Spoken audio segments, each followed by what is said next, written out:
Hi everyone, I'm back to read the next Josefina story.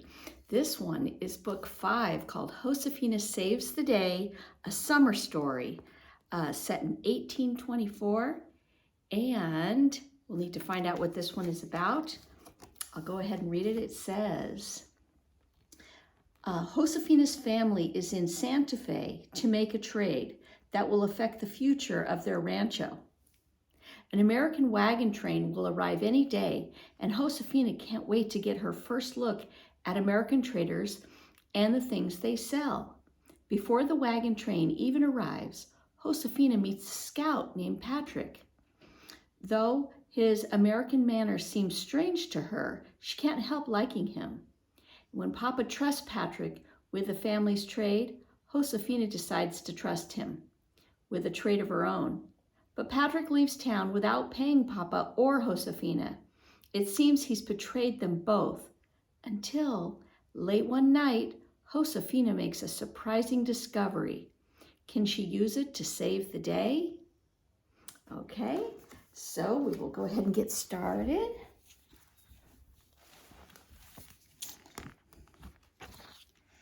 And just to review the people in our story, characters, we have Papa, Josefina's father, who guides his family and his rancho with quiet strength. Anna, Josefina's oldest sister, who is married and has 2 little boys. Josefina, a 10-year-old girl whose heart and hopes are as big as the New Mexico sky. Francisca, Josefina's 16-year-old sister, who is headstrong and impatient. Clara, Josefina's practical, sensible sister, who is 13 years old. Tia Dolores, Josefina's aunt, who lives with Josefina's family on their rancho. Patrick O'Toole, a scout for an American wagon train traveling on the Santa Fe Trail. And Abuelito, Josefina's grandfather, a trader who lives in Santa Fe. Abuelito, Josefina's gracious, dignified grandmother who values tradition. Okay, and those are our characters. We will get started with chapter 1 is called The Bird-Shaped Flute. High up on a breezy hilltop, Josefina Montoya sat playing her clay flute. The flute was shaped like a bird and sounded like one too.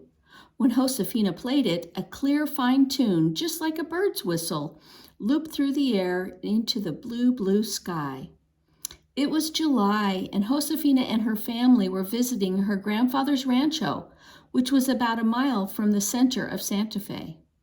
Josefina loved this hilltop behind Abuelito's house, and from here she could see the flat rooftops of buildings in Santa Fe and the narrow streets that zigzagged between them. She could see the slender, silvery ribbon that was the Santa Fe River and the long road that led home.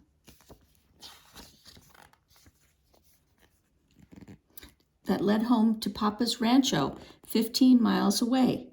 A few days ago, Josefina, her papa, 2 of her sisters, and her aunt, Tia Dolores, had traveled on that road to come to Abuelito's rancho. The trip was hot and dusty, but Josefina had been too excited to mind. She and her family had worked, planned, and looked forward to the trip for almost a year. They were traveling for a very important reason. They needed to be in Santa Fe when the wagon train from the United States arrived. Papa had brought mules and blankets with him to trade with the Americanos. Josefina had woven some of the blankets herself, which made her pleased and proud. She understood how much depended on this trade. If the Americanos paid well for the mules and the blankets, Papa would be able to replace his sheep that had been killed in a terrible flood last fall. If Papa could not replace the sheep, it would be a hard, hungry winter for everyone on the rancho. They needed sheep for food and for wool to weave. Josefina had prayed and prayed that Papa's trading with the Americanos would go well. Josefina and her sisters couldn't wait to see the fine and fancy things the Americanos would bring. There'd be toys and shoes and material for dresses that had come hundreds of miles on the Santa Fe Trail, all the way from the United States. The wagon train was expected to arrive any day now, and Josefina was keeping a lookout for it. As soon as she'd finished her chores this morning, she'd climbed up here to her favorite hilltop to look at the southwest horizon. She was hoping to see a cloud of dust stirred up by the wagon train, but the horizon looked the same as always. Just now, though, Josefina heard something new. It sounded as if a real bird were singing along with her clay flute. Josefina stopped playing and tilted her head to listen. Then she grinned. It wasn't a real bird at all. It was a person whistling. "Buenos dias," Josefina called out. She turned, expecting to see that the whistler was one of her sisters who'd come to watch for the wagon train, too. But it wasn't. The whistler was a young man Josefina had never seen before. Josefina scrambled to her feet so quickly she almost dropped her flute. The young man was a stranger, and not just any stranger either.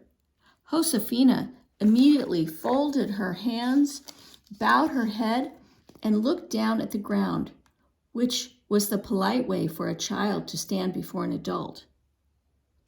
But she could tell just by looking at the tips of the stranger's boots that they came from the United States. She knew because Abuelito had a pair of boots like them that he'd bought last summer from the Americanos. "Buenos dias," said the young man. He spoke in Spanish, but with an accent Josefina had never heard before. Josefina had a sudden excited thought. The young man must be an Americano who'd come ahead of the wagon train. Josefina was usually shy around strangers, but right now her curiosity was stronger than her shyness. If the young man was an Americano, he'd be the first she'd met face to face. She raised her eyes and sneaked a peek. He had a very nice face, Josefina decided. He had blue eyes, a sunburned nose, and a friendly smile. "Forgive me for surprising you," the stranger went on. "I thought you were a bird." "I thought you were a bird too," Josefina almost said. She wanted to ask, "Please, senor, who are you?" But of course she didn't. It wasn't good manners for a child to ask a grown-up questions. In fact, Josefina wasn't sure whether it was proper for her to talk to the stranger at all. Perhaps she should act like a bird and fly away, but that didn't seem very polite. While Josefina stood wondering what she should do, the young man did something astonishing. He took a case off his back, opened it, and took out a violin and began to play. Josefina smiled when she realized that he was playing the same notes that she had played on her bird-shaped flute. The young man wound the notes together into a tune that danced in the air. And when he finished, he swept his hat off his head and bowed. "I am Patrick O'Toole from Missouri," he said. "What is your name?" "By God's grace," Josefina answered, "I am Josefina Montoya." "Josefina Montoya," Patrick repeated slowly.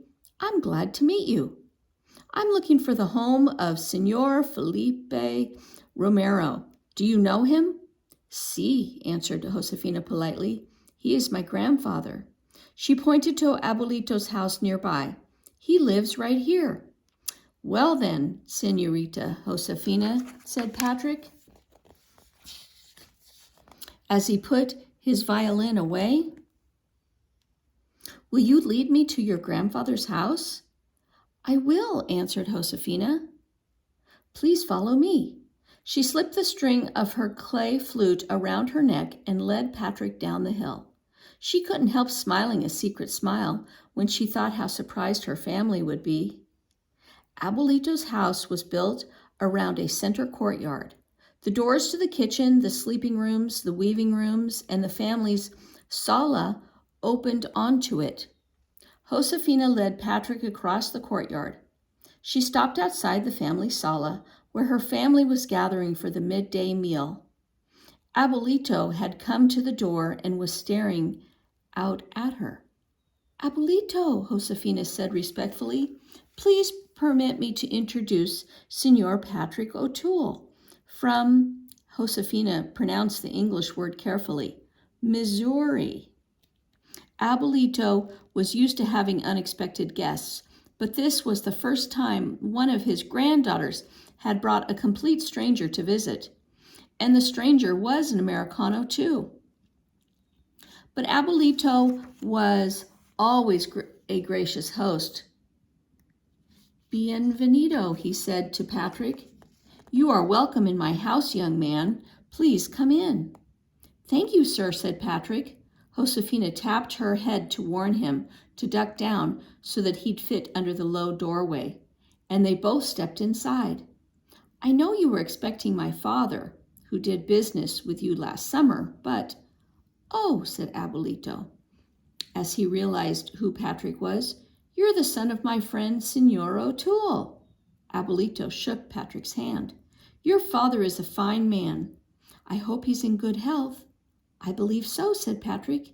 You see, he's farther south in Mexico, so he asked me to conduct his business here in... Fine, fine, interrupted Abuelito.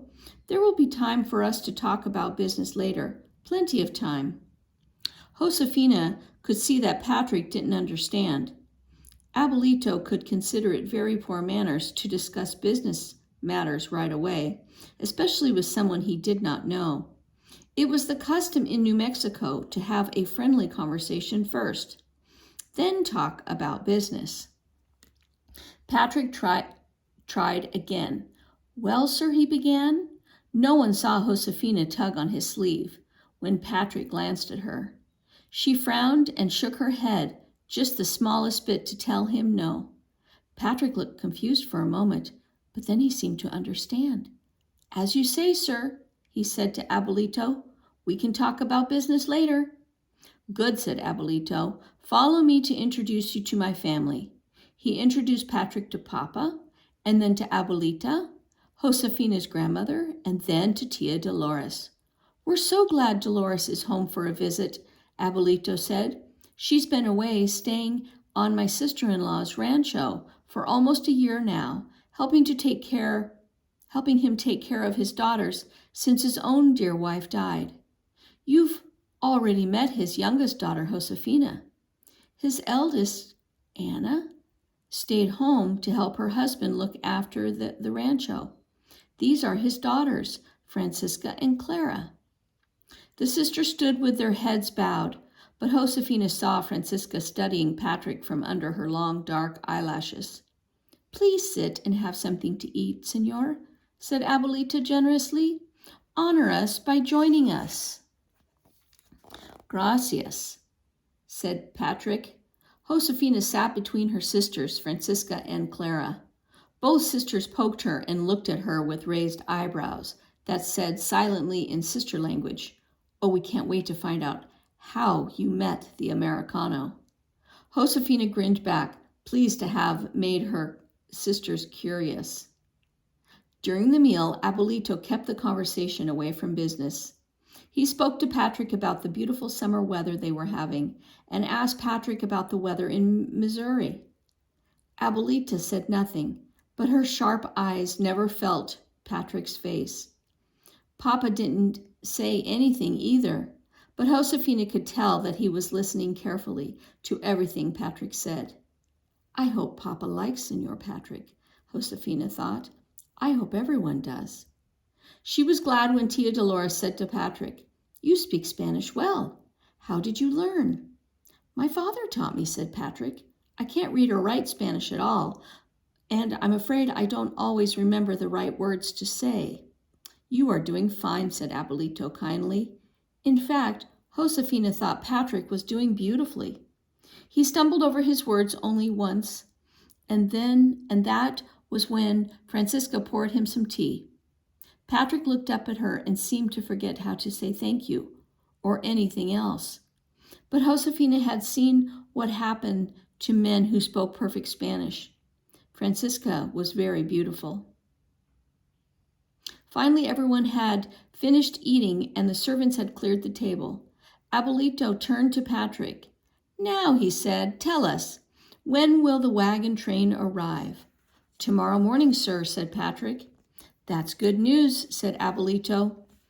But how is it that you are here before the rest of the wagon train? I'm one of the scouts, explained Patrick. Scouts ride ahead of the wagon train. We find the safest places to cross rivers, the easiest passes through the mountains, and the best places to set up camp along the way. I'm sure you've had lots of adventures, said Abuelito. Not as many as you have, sir, said Patrick. My father told me that you've been a trader on the Camino Real for many years. He said you've had adventures enough for 20 men. Abuelito was pleased. I'll tell you about my adventures on the Camino Real sometime, he said. I'd like that, said Patrick. You see, I'll be here in Santa Fe for about a week. I have to be ready to leave at a moment's notice. As soon as the captain of the wagon train gives me the word, I'll be heading down to the Camino Real. Many of the Americano traders are continuing farther south into Mexico when they leave Santa Fe, so the scouts have to go ahead of them and explore the route. Anything you can tell me would be a great help, Senor Romero. It will be a pleasure, said Abuelito. Thank you, sir, said Patrick. Maybe you can help me in another way, too. The traders are going to need fresh mules for their trip down the Camino Real.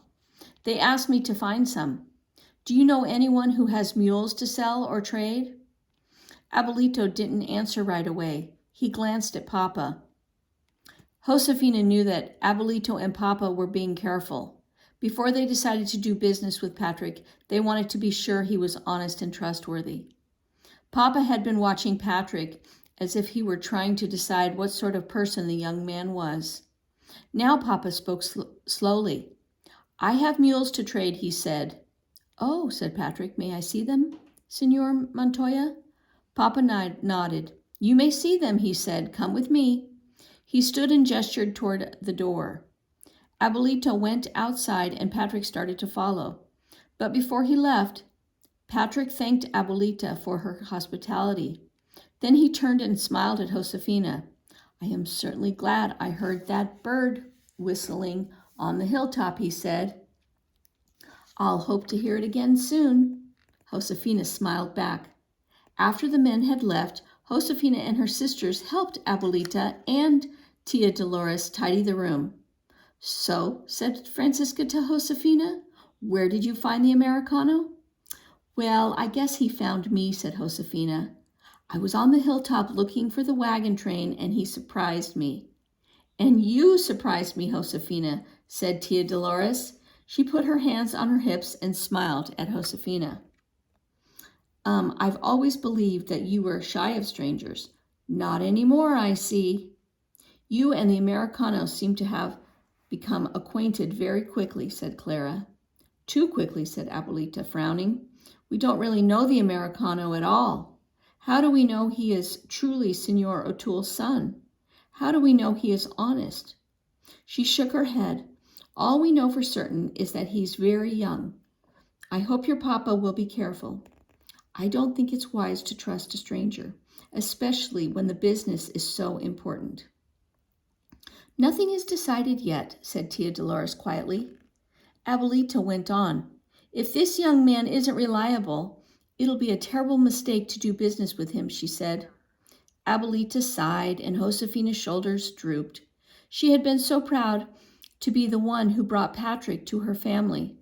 Would Papa be wrong to trust Patrick? Was she wrong to like Patrick? Tia Dolores moved closer to Josefina. How did you get acquainted with Senor Patrick so quickly? She asked. Josefina held up the little bird-shaped flute. I was playing this clay flute that you gave me, she said. Then Senor Patrick played the same song on his violin. She smiled, remembering. The music sounded so friendly. Tia Dolores laughed. Music can sound friendly, she said. Sometimes music can say things better than words can. Don't you think so, Josefina? Si, said Josefina, cheered by Aunt Dolores's understanding. She hurried to finish helping so that she could go outside. She wanted to play Patrick's song on her bird-shaped flute. Okay, and that is the end of chapter 1. And next time we'll read chapter 2.